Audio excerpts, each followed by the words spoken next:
నమస్తే అన్న అందరికీ నమస్కారం. కువైట్లో మే 1, 2025 నుంచి కొత్త చట్టం కొత్త రూలు అమల్లోకి రానుందని చెప్పేసి అధికారులు స్థానిక మీడియాకు తెలిపారు.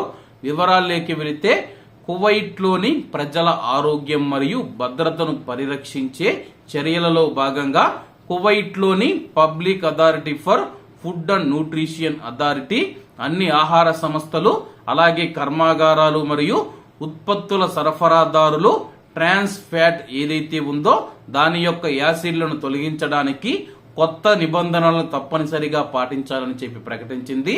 మే 1వ తేదీ నుంచి షెడ్యూల్ చేయబడిన ప్రకారం ఈ యొక్క కొత్త నిబంధన అమల్లోకి రానుందని చెప్పేసి, అలాగే ఈ నిర్ణయం పైన రెస్టారెంట్ల యూనియన్ అధ్యక్షుడు ఫహాద్ ఆల్ అర్బాష్ గారు మాట్లాడుతూ, చాలా మంది ఇప్పటికే కూరగాయల నూనెను ఉపయోగిస్తూ ఉన్నందున నియంత్రణ రెస్టారెంట్లను ప్రభావితం చేసే అవకాశం లేదని పేర్కొన్నారు.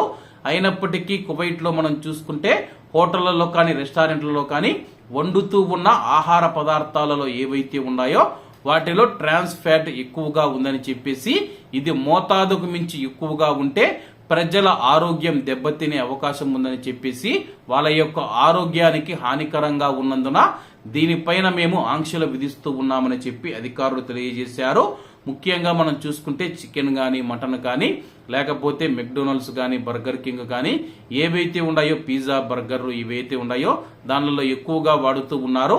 అలాగే ముఖ్యంగా ఫ్రెంచ్ ఫ్రైస్ ఏవైతే ఉన్నాయో బంగాళాదుంపకు సంబంధించి ఉల్లగడ్డకు సంబంధించి పొడుగుగా వస్తాయి కదా ఫ్రెంచ్ ఫ్రైస్, వాటిలో కూడా ఎక్కువగా వాడుతూ ఉన్నట్లు ఇటీవల అధికారులు గమనించిన నేపథ్యంలో ఈ నిర్ణయం తీసుకున్నామని చెప్పేసి, ఎవరైనా ఈ యొక్క నిర్ణయాన్ని ఉల్లంఘిస్తే కానీ ఆ రెస్టారెంట్ల యజమానులు మరియు హోటళ్ల యజమానుల పైన చట్టపరమైన చర్యలు తీసుకుంటామని చెప్పి అధికారులు తెలిపారు.